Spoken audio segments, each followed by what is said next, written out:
Visakha వాజీ news కు స్వాగతం. నేను జ్యోతి. ముందుగా హెడ్లైన్స్ చూద్దాం. నగరంలో రెండో రోజు పార్టీ కార్యాలయంలో ప్రజా దర్బార్ కార్యక్రమంలో పాల్గొన్న రాష్ట్ర ఐటీ విద్యాశాఖ మంత్రి. 2 రోజుల పర్యటన ముగించుకుని తిరిగి విజయవాడ బయలుదేరిన నారా లోకేష్.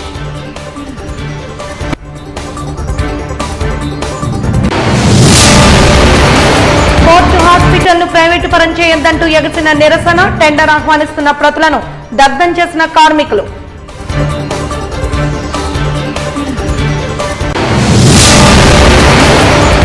విదేశాల్లో ఉద్యోగాల పేరుతో నగరంలో చలామణి అవుతున్న మహామాయగాళ్లు. మోసపోవద్దని సూచించిన నగర police commissioner doctor Shankhabrata Bagchi.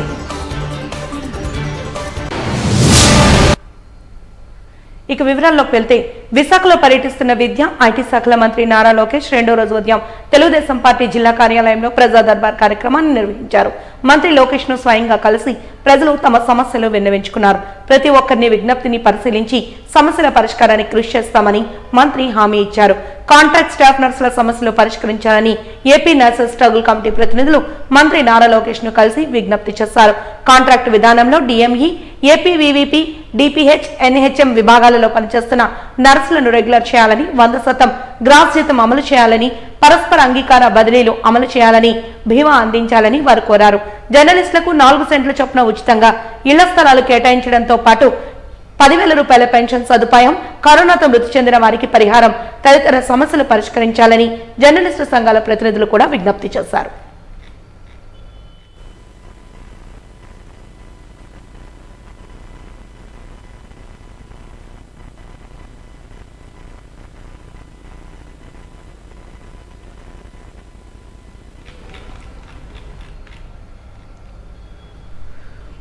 Anakapalli మండలం కోడూరులో ఎక్స్ సర్వీస్ మెన్ కోటాలో తమ తండ్రికి కేటాయించిన 5.22 ఎకరాల భూమిని వైకాపా అండతో ఆక్రమించారంటూ విచారించి తగిన న్యాయం చేయాలని ఎస్ నాగమణి, జి జయలక్ష్మి కోరారు. డిఎస్సీ 2008 నోటిఫికేషన్లో ఎంపికై నష్టపోయిన అభ్యర్థులకు తగిన న్యాయం చేయాలని ఏపీ వెలుగు టీచర్స్ ఫెడరేషన్ ప్రతినిధులకు విజ్ఞప్తి చేశారు. రష్యాలో వైద్య విద్య అభ్యసిస్తున్న తమ పిల్లలకు ఎన్టీఆర్ విదేశీ విద్యా దీవెన ఓవర్సీస్ స్కాలర్షిప్ ను మంజూరు చేయాలని పలువురు తల్లిదండ్రులు కోరారు. అందరి సమస్యలను సావధానంగా విన్నటువంటి నారా లోకేష్ వెంటనే వాటిని పరిష్కరిస్తామంటూ హామీనిచ్చారు.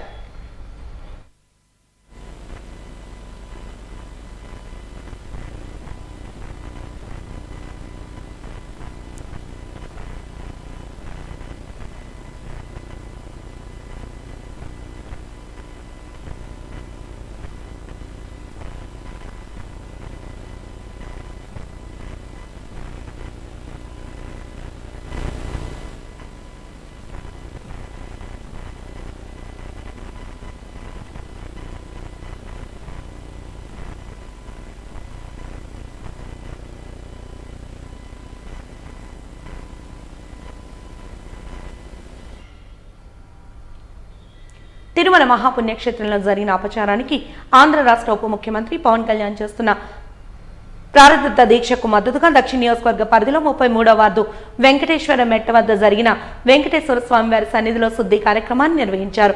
ఈ కార్యక్రమంలో దక్షిణ నియోజకవర్గ ఎమ్మెల్యే వంశీకృష్ణ శ్రీనివాస్ పాల్గొని ప్రత్యేక పూజలు చేశారు. అనంతరం ఎమ్మెల్యే వంశీకృష్ణ మీడియాతో మాట్లాడుతూ గత ప్రభుత్వం కలియుగ వెంకటేశ్వరుని సన్నిధిలో చేసిన పాపానికి ప్రాయశ్చిత్తంగా హిందూ మత ధర్మాన్ని, సనాతన ధర్మాన్ని కాపాడే బాధ్యత ఉప ముఖ్యమంత్రి పవన్ కళ్యాణ్ తీసుకున్నారని తెలిపారు. ఈ నేపథ్యంలో రాష్ట్రమంతటా జన సైనికుల ఆధ్వర్యంలో ప్రాయశ్చిత్త దీక్షకు మద్దతుగా ప్రత్యేక పూజలను నిర్వహిస్తున్నట్లు తెలిపారు. అందులో భాగంగా బలిగిరి వెంకటేశ్వర స్వామి ఆలయంలో నేడు పూజలు నిర్వహించడం ఆనందంగా ఉందన్నారు.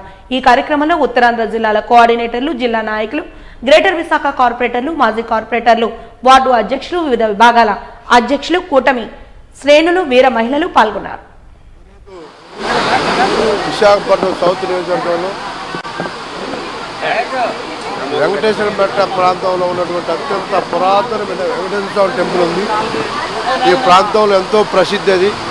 ఇవాళ మా కార్పొరేటర్ గారి యొక్క ఆధ్వర్యంలో, అలాగే ఎన్డీఏ పార్టీ నాయకులు, తెలుగుదేశం పార్టీ నాయకులు, బీజేపీ నాయకులు, వార్డు ప్రజలు అందరూ కూడా ఈ కార్యక్రమంలో పాల్గొన్నారు. మరి ఈరోజు ఏదైతే అపచారం జరిగిందో ఆ అపచారం పోగొట్టుకొని ప్రజల్ని సురక్షితంగా ఉంచే విధంగా ఎటువంటి ప్రళయాలు కానీ లేకపోతే ఎటువంటి ప్రకృతి విపత్తులు రాకుండా ఉంచమని చెప్పి ఇవాళ ఈ ప్రాంతంలో ప్రసిద్ధిగా వెంకటేశ్వర టెంపుల్ అంతా క్లీన్ చేయడం జరిగింది. రేపు కూడా ఇంకో టెంపుల్ ఉంది, మొత్తం 3 టెంపుల్ కూడా శుద్ధి చేసే కార్యక్రమం ఉంది. ఈరోజు ఈ కార్యక్రమం అద్భుతంగా జరిగింది. విపరీతమైన వర్షం కూడా వరుణ దేవుడు కూడా కరుణించి ఇవాళ సగం వరుణ దేవుడే క్లీన్ చేశారు. సో ఇలాంటి అపచారాలు జరిగినప్పుడు ఇలాంటి క్లీనింగ్లు ఇవన్నీ కూడా చాలా అవసరం. సో దేవుని భక్తులు అందరి యొక్క ఆత్మవిశ్వాసం జరిగిన పాపాన్ని పోగొట్టుకోవడానికి ఈరోజు రాష్ట్రంలో, దేశంలో, ప్రపంచంలో ఉన్న ప్రతి ఒక్కరు కూడా ఇవాళ ఎంతో శుద్ధితో ఇవాళ ఈ కార్యక్రమాలు చేస్తూ ఉన్నారు. కాబట్టి ఈ ప్రాంత వాసులందరూ కూడా ఇష్టపడి వెంకటేశ్వర స్వామి గాలిని కూడా శుద్ధంగా మంచిగా క్లీన్ చేశాం. ఈ ప్రాంతాన్ని కాపాడాలని అందరికీ అష్టైశ్వర్యాలు ఇవ్వాలని దేవుని మనస్ఫూర్తిగా కోరుకున్నాం.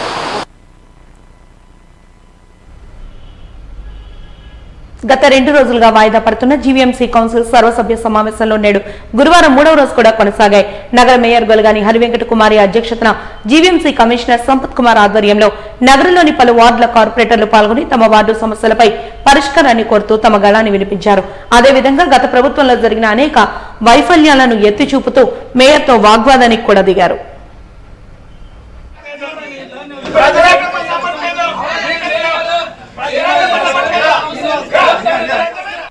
మహావిశాఖపట్నం నగరపాలక సంస్థ సర్వసభ్య సమావేశంలో 81 అంశాలు ఆమోదం పొందగా ఒక అంశం వాయిదా వేయగా ఆ అంశాన్ని తిరస్కరించడమైందని నగర మేయర్ గొలగాని హరివెంకట కుమారి పేర్కొన్నారు. గురువారం జీవీఎంసీ సర్వసభ్య సమావేశం కొనసాగింపు చర్యల్లో భాగంగా జీవీఎంసీ కౌన్సిల్ సమావేశ మందిరంలో ఈ సమావేశాన్ని నిర్వహించారు. ఈ సందర్భంగా మేయర్ మాట్లాడుతూ జీవీఎంసీ సర్వసభ్య సమావేశం అజెండాలో 48 అంశాలు, అనుబంధ అజెండాలో 27 అంశాలు, టేబుల్ అజెండాలో 8 అంశాలు కలిపి మొత్తంగా 83 అంశాలు పొందుపరచగా అందులో సభ్యులు చర్చించి 81 అంశాలను ఆమోదించడమైనదని తెలిపారు. ఒక అంశాన్ని వాయిదా వేయగా ఆ అంశాన్ని తిరస్కరించడమైందని మేయర్ తెలిపారు.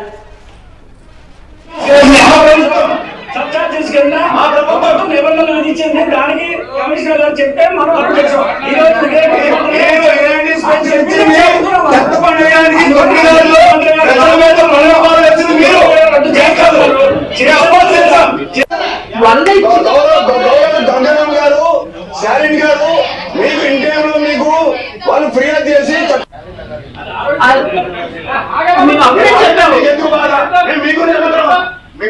మీ గురించి చెబుతాం, మీ గురించి ఎందుకు మీరు ఆగండి. ఏ రోజైతే వాళ్ళు ఇచ్చారో అదే రోజు కమిషనర్ గారు సభ్యులు అడిగారు. కమిషనర్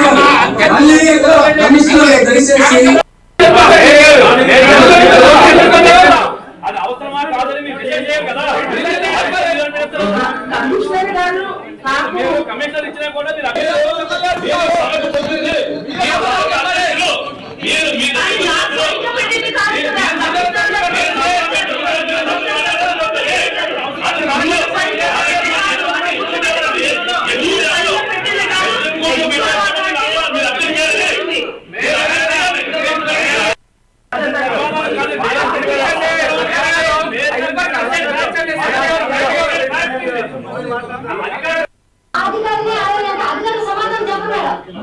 ఏ అంశం వచ్చినప్పటికీ కూడా ఆ సబ్జెక్టు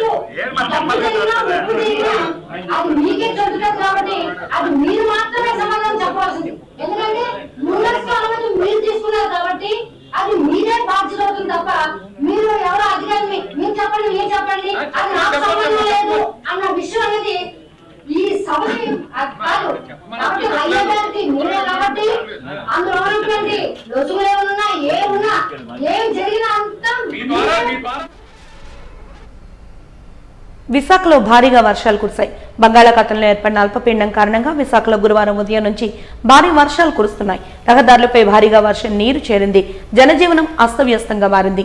ఉరుములు మెరుపులతో పిడుగులతో కూడిన భారీ వర్షం కురుస్తుందని విశాఖ వాతావరణ శాఖ అధికారి శ్రీనివాస్ తెలిపారు. ఈ సందర్భంగా ఆయన మీడియాతో మాట్లాడుతూ శుక్రవారం వరకు భారీ వర్షాలు కురిసే అవకాశం ఉందని విశాఖలో తెలిపారు.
ఉపరితల అవతనాలు ప్రస్తుతం అవి నార్త్ మధ్య మహారాష్ట్ర అండ్ దానికి దగ్గరలో ప్రస్తుతం అయితే ఉన్నాయి. అలాగే మరొక trough is also running from north మధ్య మహారాష్ట్ర నుంచి బంగ్లాదేశ్ వరకు కూడా across Jharkhand and Gangetic west Bengal. అలాగే మాన్సూన్ కండిషన్స్ కూడా నార్మల్గా ఉన్నాయి. వీటన్నింటి ప్రభావం చేత రాష్ట్రంలో అయితే గ్రాడ్యువల్గా రైన్ఫాల్ యాక్టివిటీ అయితే డిక్రీజ్ అవుతుంది. నెక్స్ట్ 24 hours చూస్తే అక్కడక్కడ ఉరుములతో కూడిన జల్లులు వచ్చే అవకాశం ఉన్నట్టుగా మనం ఫోర్కాస్ట్ ఇస్తున్నాం. అలాగే ఉన్నటువంటి మాన్సూన్ కండిషన్స్ చూస్తే తీరం మట్టికి బలమైన ఎదురుగాలు అయితే ఇంకా కంటిన్యూ అవుతున్నాయి. అలాగే గంటకి 35 నుంచి 40 కిలోమీటర్ల వరకు కంటిన్యూ అవుతున్నాయి. వీటి కారణం చేత తీరాంబడి ఉన్నటువంటి కంప్లీట్ ఆంధ్ర తీరాంబడి ఉన్నటువంటి మత్స్యకాలంలో కూడా వేటకి వెళ్ళొద్దని చెప్తున్నాం. నెక్స్ట్ లాస్ట్ 24 hours వరకు కూడా చూసినా కూడా ఒక మోస్తరు వర్షాలు అక్కడక్కడ మన కోస్తా జిల్లాలో నమోదవడం జరిగింది. 1 to 3 centimeters వరకు మ్యాక్సిమం రైన్ఫాల్ రికార్డ్ అయింది లాస్ట్ 24 hours. ఇది మా ప్రస్తుతం వరకు ఉన్నటువంటి వెదర్ అప్డేట్. లాస్ట్ 24 hours చూసుకుంటే ఆల్మోస్ట్ అక్కడక్కడ మ్యాక్సిమం ఇటు ఉత్తరాంధ్రలోను దక్షిణ కోస్తాలోను కూడా మ్యాక్సిమం 3 centimeters అయితే వర్షం అయితే గుంటూరు జిల్లాలో తెనాల్లో 3 centimeters, అలాగే కృష్ణా జిల్లాలో అవనగడ్డలో కూడా 3 centimeters, విశాఖపట్నంలో ఇక్కడ కూడా 3 centimeters వర్షపాతం నమోదైంది. మ్యాక్సిమం 3 centimeters అత్యధికంగా నమోదైంది.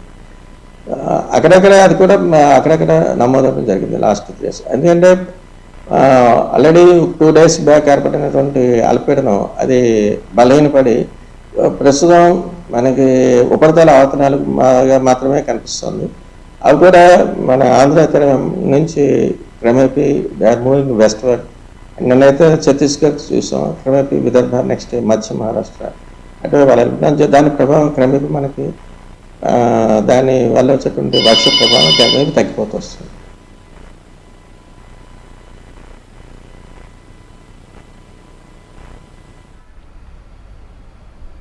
విదేశాల్లో ఉద్యోగాల పేరిట నగరంలో అనేక మంది ఏజెంట్లుగా వ్యవహరిస్తూ మోసాలకు పాల్పడుతున్నారని, వారి పట్ల జాగ్రత్తగా ఉండాలని నగర పోలీస్ కమిషనర్ డాక్టర్ సంఘబ్రత బాగ్జీ పిలుపునిచ్చారు. ఈ మేరకు నగర పోలీస్ కమిషనరేట్ లో నిర్వహించిన విలేకరుల సమావేశంలో బాధితులతో కలిసి ఆయన మాట్లాడారు.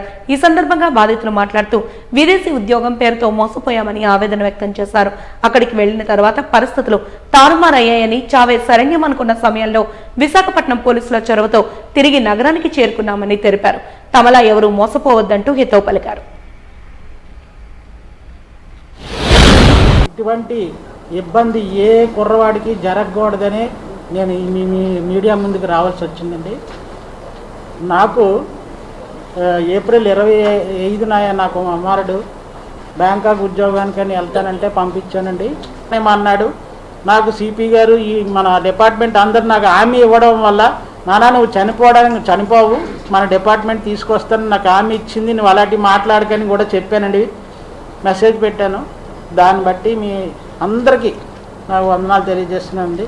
దీనిలోని నాకు హాస్పిటల్ సెక్టర్ జాబ్ అని చెప్పారు సార్. సో అది నేను అప్లై చేశాను, లింక్డ్ఇన్ ద్వారా వచ్చింది లింక్.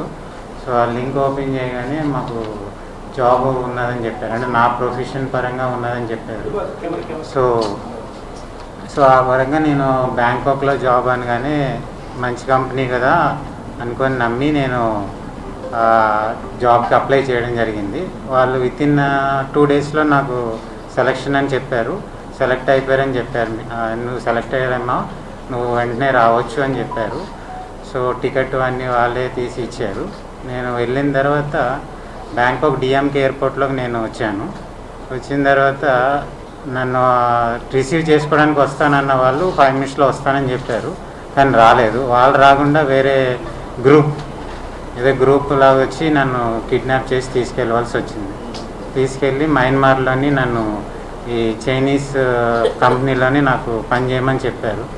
నన్ను చేయనంటే వెంటనే జైల్లో పెట్టడం కానీ, కొట్టడం కానీ, కరెంట్ షాక్ ఇవ్వడం కానీ ఇవన్నీ చేశారు. కాకపోతే ఆ పని నాకు రాదండి, నేను చేయలేనండి అని చెప్పినా కూడా వినలేదు.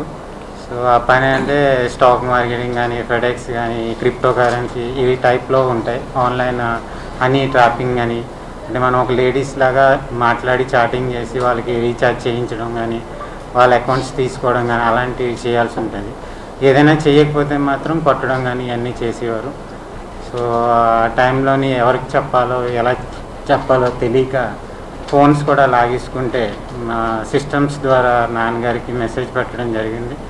నాన్నగారు ఇక్కడ మన సిటీ పోలీస్ కమిషనర్ గారు కానీ, జాయింట్ కమిషనర్ గారు కానీ, మన సైబర్ క్రైమ్ డిపార్ట్మెంట్స్ కానీ వాళ్ళందరికీ రిక్వెస్ట్ చేసుకొని నా కొడుకుని ఎలాగైనా తీసుకొని రండి అని చెప్పించి వాళ్ళ కష్టం ద్వారా నేను వచ్చాను సార్. లేకపోతే చచ్చిపోతానేమో అనుకున్నాను సార్. కాకపోతే మన సార్లు ఇంత కష్టపడి నన్ను తీసుకొని వచ్చారు సార్. దానికి కృతజ్ఞతలు చెప్పుకోవడం తప్ప ఇంక నేనేం చేయలేను. ఎంతో కరెంట్ షాకులు పెట్టారు. అంటే 2 కాళ్ళు చేతులు చచ్చి పడిపోయాయి. నాలా చాలామంది ఉన్నారు. వాళ్ళందరినీ సార్ వాళ్ళు తీసుకొని రావడం జరిగింది. సో దానికి థ్యాంక్ యూ చెప్పడం తప్ప ఇంకేం చేయలేను. అంటే పునర్జన్మని ఇచ్చారు అంతే నాకు. అంతకన్నా నేనేం చేయలేను. తండ్రి గారి ద్వారా నేను సార్లు నాన్నగారు ఎంత కష్టపడ్డారో నాకు చెప్పేవారు. ఇక్కడికి వచ్చిన తర్వాత చెప్పారు.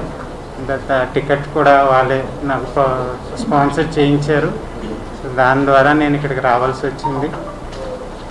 కష్టపడి తీసుకొచ్చినందుకు సార్లందరికీ మొత్తం మన స్టేట్లో అంటే పోలీస్ డిపార్ట్మెంట్ అందరికీ నేను ధన్యవాదాలే చెప్పుకోగలను.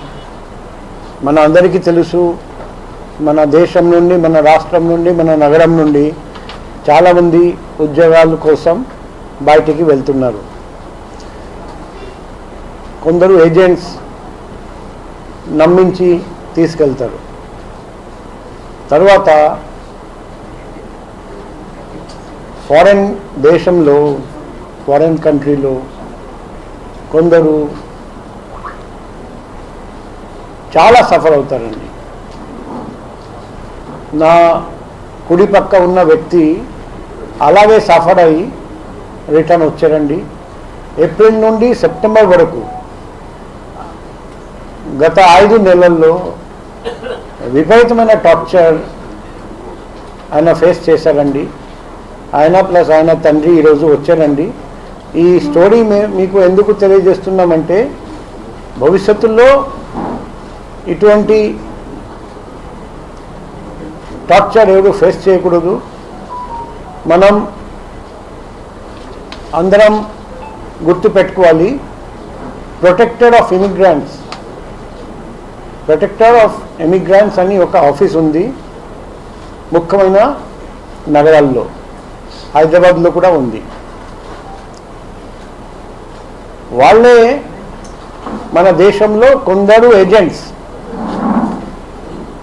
నమ్మకమైన ఏజెంట్స్ అని వెబ్సైట్లో పెడతారండి. కొంతమంది ఏజెంట్స్ని వాళ్ళు బ్లాక్ లిస్ట్ చేస్తారండి. అటువంటి ఏజెంట్స్ మీద మేము కేసు పెడతాం, అరెస్ట్ చేస్తాం, జైలు పంపిస్తాం. రీసెంట్గా కూడా మనం అటువంటి కేసు పెట్టి కొందరిని అరెస్ట్ చేసి జైలు పంపడం జరిగింది. చెప్తున్నాం, ఏదైనా వెబ్సైట్ అది గవర్నమెంట్ వెబ్సైట్ కాదు, అన్ని ప్రైవేట్ వెబ్సైట్ వాళ్ళు పాలసీ అండ్ రెవెన్యూ మోడల్ ఏముంది అంటే డబ్బు ఇస్తే వాళ్ళు ఆ లింక్ పెట్టడానికి పర్మిషన్ ఇస్తారు. అది జెన్యునా ఫేకా వాళ్ళు చూడరు, వాళ్ళు చూడాల్సిన పని కూడా లేదు. కాబట్టి లింక్ఇన్లో ఉంది, మాన్స్టర్ వెబ్సైట్లో ఉంది, లేకపోతే వేరే జాబ్స్ వెబ్సైట్లో ఉంది. కాబట్టి నమ్మడానికి వీలు లేదు, మీరు నమ్మకూడదు. ఏ మంచి వెబ్సైట్లో ఉన్నా కూడా మీరు ఖచ్చితంగా అది పూర్తిగా వెరిఫై చేసిన తర్వాతనే నమ్మాలి. లేదు, ఇబ్బంది ఎక్కడ ఉంది తెలుసా? పబ్లిక్ ఎటువంటి ఆలోచించకుండా మోసపోతున్నారండి. మనం అటువంటి కాల్ వస్తే చూడండి, నాకు ప్రతిరోజు ఒక కాల్ వస్తుంది, నేను ఇమీడియట్గా బ్లాక్ చేస్తాను, లేకపోతే డిస్కనెక్ట్ చేస్తాను. కానీ చాలా ఎడ్యుకేటెడ్ వ్యక్తులు ఈరోజు బాగా చదువుకున్నారండి, అటువంటి వ్యక్తులు కూడా సార్ మీ మీద సిబిఐ కేసు ఉంది, మీ ఇదిగోండి మీ ఫోటో, ఇప్పుడు 1 కోటి రూపాయలు పంపకపోతే సిబిఐ వాళ్ళు మీ ఇంటికి వస్తారు అలా చెప్తే వెంటనే ఏదో హిప్నోసిస్లో ఎలా జరుగుతుంది అలా నమ్మి మొత్తం ఇచ్చేస్తారు. తర్వాత నా దగ్గరికి వస్తారు, సార్ మా 1 కోటి రూపాయలు పోయినాయి, మా కాపాడండి అని. ఇదే ప్రాబ్లం. పబ్లిక్ అంతా అమాయకులాగా బిహేవ్ చేస్తున్నారు, ప్రవర్తిస్తున్నారండి. అంతా చదువుకున్న పిహెచ్డి చేసిన వ్యక్తులు కూడా ఇలా చేస్తున్నారండి. ఇదే మనకు ప్రాబ్లం.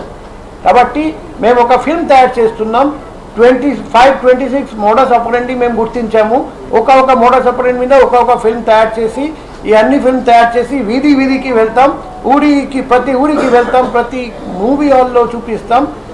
మన ఉద్దేశం వచ్చేసి పబ్లిక్ జాగ్రత్తగా ఉండాలి. ఎందుకంటే మీకు ఇంకొక మాట చెప్తున్నాం. ఈ వాళ్ళు వచ్చారు కదా సౌత్ ఈస్ట్ ఏషియా నుండి, ఒక వ్యక్తి నుండి మాకు ఇన్ఫర్మేషన్ ఏమొచ్చిందంటే మోడస్ ఆపరెండి వాళ్లకు ప్రతిరోజు చాలా నంబర్స్ ఇవ్వడం జరుగుతుంది. ఆ నంబర్స్ ఎలా సెలెక్ట్ చేస్తాడు? ధనవంతులు ఎవడెవడు పోర్ట్ హాస్పిటల్ ప్రైవేటీకరణకు ఇచ్చిన టెండర్స్ ను దగ్ధం చేశారు. టెండర్స్ రద్దు చేయాలని హాస్పిటల్ వద్ద నిరసన కార్యక్రమాన్ని చేపట్టారు. సిఐటియు ఫెడరేషన్ జాతీయ కార్యదర్శి బి జగన్ ముఖ్య వక్తగా పాల్గొని మాట్లాడారు. పోర్టు ఏర్పడి 50 సంవత్సరాల తర్వాత వచ్చిన లాభాలతో పోర్టు గోల్డెన్ జూబ్లీ హాస్పిటల్ 150 పడకల సామర్థ్యంతో సమర్థవంతంగా పోర్టు డాక్ అధికారులకు, ఉద్యోగులకు, కార్మికులకు, రిటైర్డ్ అయిన కార్మికులకు, ఫ్యామిలీ పెన్షనర్లకు, పూల్ కళాశీలకు, సిహెచ్డి క్యాజువల్ కార్మికులకు, సిఐఎస్ఎఫ్ ఉద్యోగులకు, వారి కుటుంబ సభ్యులకు దశాబ్దాల తరబడి 38,000 కుటుంబాలకు సేవలు అందిస్తోందన్నారు.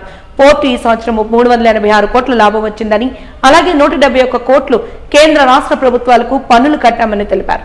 రిజర్వ్ ఫండ్ కూడా ఉందని తెలిపారు. కాబట్టి పోర్టు సొంత నిధులతో అభివృద్ధి చేయాలని వారు డిమాండ్ చేశారు.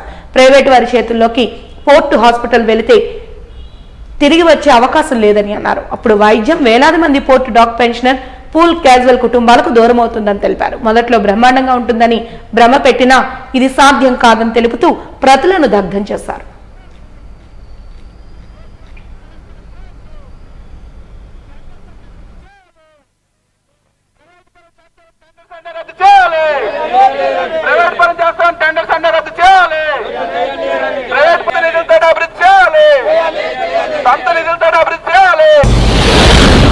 విశాఖపట్నం పోర్టు హాస్పిటల్ ప్రైవేట్ పరం చేయొద్దని, సొంత నిధులతో అభివృద్ధి చేయాలని చెప్పేసి సిఐటి గత 15 రోజుల నుంచి ఆందోళన చేస్తూ ఉన్నాం.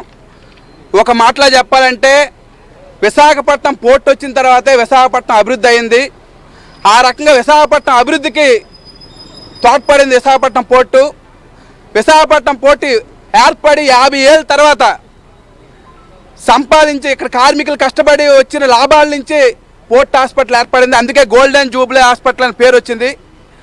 ఆ రకంగా మా రక్తం శ్రమతోటి ఏర్పడిన హాస్పిటల్ ఇది. ఈ రోజుకి హాస్పిటల్ కానీ పోర్టు కానీ చూసుకున్నప్పుడు ఈ సంవత్సరం 386 కోట్ల లాభాలు వచ్చాయి. కేంద్రానికి, రాష్ట్రానికి, మున్సిపాలిటీకి 171 కోట్లు పన్నులు కడతా ఉన్నాం. ఆ రకంగా పోర్ట్ హాస్పిటల్ ఒక బంగారు బాతులాగా ఉంది. ఆ రకంగా లాభాలు వస్తూ ఉన్నాయి. కేంద్రానికి సంక్షేమ పథకాలు కానీ ఇతర వాటికి ఉపయోగించడానికి మోడీ గారి జీతాలకు కూడా మేము డబ్బులు ఇస్తూ ఉన్నాం.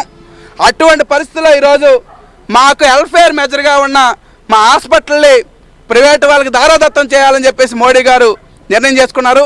100 రోజుల్లో ప్రైవేట్ పరం చేస్తామని చెప్పేసి అంటా ఉన్నారు. ఏం చేస్తారట? 300 పడకలు చేస్తారట, 222 కోట్లు దీన్ని ఖర్చు పెడతారని చెప్పేసి అంటున్నారు.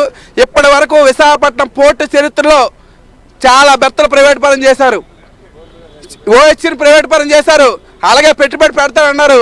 ఏ పెట్టుబడిదారుడు ₹1 పెట్టలేదు. ఏం చేశారు? ఆ ల్యాండ్ని బ్యాంకులో తనఖా పెట్టి డబ్బులు తీసుకొచ్చి పెట్టారు. రేపు ఈ పెట్టుబడిదారుడు కూడా ఆ రకంగానే చేస్తాడు. అందుకే మేము అంటుంది, మా నిధులు ఉన్నాయి, రిజర్వ్ ఫండ్స్ ఉన్నాయి, 1000 కోట్లు, ఈరోజు లాభాలు వస్తూ ఉన్నాయి, దాని నుంచి పెట్టండి. నీకు నిజంగా చేత కాకపోతే చెప్పండి, మా పెన్షనర్స్, వర్కర్స్ అందరం తలా ₹1, ₹2 వేసి మీకు ఇస్తాం, ముష్టేస్తాం, అప్పుడైనా పెట్టండి. అంతే తప్ప వ్యాపారం చేయాలని చెప్తే కూరుకునేది లేదు.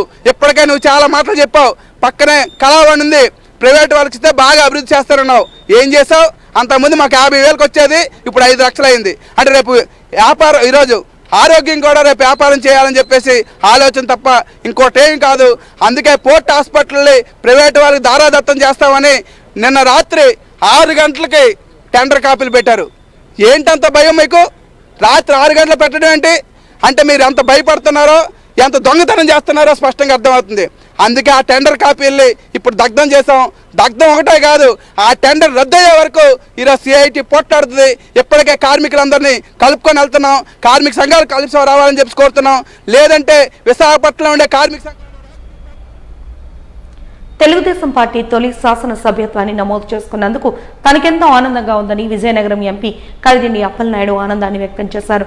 రామ్నగర్ పార్టీ కార్యాలయంలో రాష్ట్ర ఐటీ విద్యాశాఖ మంత్రి నారా లోకేష్ కు ₹1,00,000 చెక్ను సభ్యత్వ నమోదుకు అందజేసినట్లు ఆయన తెలియజేశారు. ప్రతి ఒక్కరూ టీడీపీ సభ్యత్వాన్ని తీసుకోవాలని ఆయన ఆకాంక్షించారు.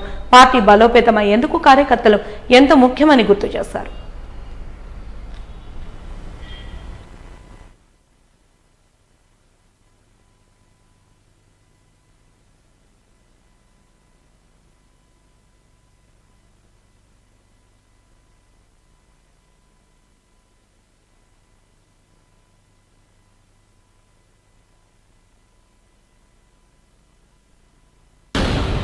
చాలా ఆనందం. ఈరోజు తెలుగుదేశం పార్టీ కార్యకర్తగా ఒక ఎంపీ అవకాశం ఇచ్చిన తెలుగుదేశం పార్టీకి నా జీవితంలో ఒక ₹1,00,000 శాశ్వత సభ్యత్వాన్ని ఈరోజు జనరల్ సెక్రటరీ తెలుగుదేశం పార్టీ మా స్ఫూర్తి మా యువ నాయకులు నారా లోకేష్ గారికి రాష్ట్ర అధ్యక్షులు పల్లా శ్రీనివాస గారి సమక్షంలో అందజేయడం చాలా సంతోషం అనిపిస్తుంది. ఎందుకంటే నాలాగే పార్టీ ఎంతోమందికి అవకాశం ఇచ్చింది. 10 కాలాల పాటు పార్టీ ముందుకు వెళ్ళాలి, పార్టీ ఎప్పుడు కూడా నిలబడాలి. సభ్యత్వం అనేది చాలా కీలకం, క్రియాశీలకంగా పనిచేసే మానవ వాళ్ళకి. చాలామంది కార్యకర్తలు ఆ సభ్యత్వం కోసం చాలామంది ఆ సభ్యత్వం చూసి ఆనందపడే వాళ్ళు ఉన్నారు. నాలాగా ఆ సభ్యత్వం కోసం తొలిసారిగా రాష్ట్రంలోనే శాశ్వత సభ్యత్వం కోసం మా జాతీయ అధ్యక్షులు నారా చంద్రబాబు నాయుడు గారు ముఖ్యమంత్రి వర్యులు మొన్నే ప్రకటించారు. నెక్స్ట్ మంత్ నుంచి సభ్యత్వాలు స్టార్ట్ అవుతున్నాయి. తొలి సభ్యత్వాన్ని నేను కట్టాలన్న ఆలోచనతో ఈరోజు ₹1,00,000 శాశ్వత సభ్యత్వం కోసం కట్టాను. ఈరోజు తొలి సభ్యత్వం మీదని చెప్పేసి నారా లోకేష్ గారు అన్నాం, చాలా ఆనందం అనిపిస్తుంది. ఎందుకంటే ఒక సామాన్య కార్యకర్తకి ఒక ఎంపీ స్థాయిని పెంచి పోషించిన తెలుగుదేశం పార్టీకి ఖచ్చితంగా నాలాగా చాలామంది ముందుకు రావాలి, సభ్యత్వం తీసుకోవాలి. ఎందుకంటే కార్యకర్త సంక్షేమ నిధుల్ని ఏర్పాటు చేసి చాలామంది కార్యకర్తలకి అండగా ఉన్న నారా లోకేష్ గారు ఆలోచనలు, చంద్రబాబు నాయుడు గారి ప్రోత్సాహాన్ని మనం అందరూ కూడా రేపు పండుగ వాతావరణం రేపు వచ్చే నెల నుంచి మొదటి వారం నుంచి 2వ తారీఖు నుంచి స్టార్ట్ అవబోతుంది. అందరం కూడా పాల్గొని సభ్యత్వాన్ని మనమే కాదు తెలుగు ప్రజలు ఎక్కడున్నా సరే మన ఉభయ రాష్ట్రాల్లో ఉన్న సరిహద్దు ప్రాంతాల్లో ఉన్న రాష్ట్రాల్లో ఉన్న తెలుగు ప్రజలంతా ఉన్నారు, వారితో కూడా సభ్యత్వం కట్టించాలి. సభ్యత్వం కట్టించి తెలుగుదేశం పార్టీకి శాశ్వతంగా చరిత్ర ఉన్నంత వరకు తెలుగుదేశం పార్టీ. వాజీ న్యూస్ ముగించే ముందు హెడ్లైన్స్ మరొకసారి చూద్దాం. నగరంలో 2వ రోజు పార్టీ కార్యాలయంలో ప్రజా దర్బార్ కార్యక్రమంలో పాల్గొన్న రాష్ట్ర ఐటీ విద్యాశాఖ మంత్రి. 2 రోజుల పర్యటన ముగించుకుని తిరిగి విజయవాడ బయలుదేరిన నారా లోకేష్.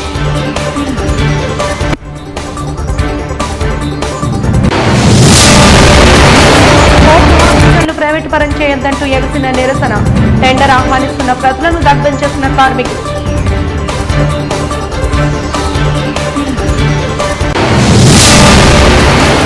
విదేశాల్లో ఉద్యోగాల పేరుతో నగరంలో చెలామణి అవుతున్న మహామాయగాళ్లు. మోసపోవద్దని సూచించిన నగర police commissioner doctor Sankhabrata Bagchi.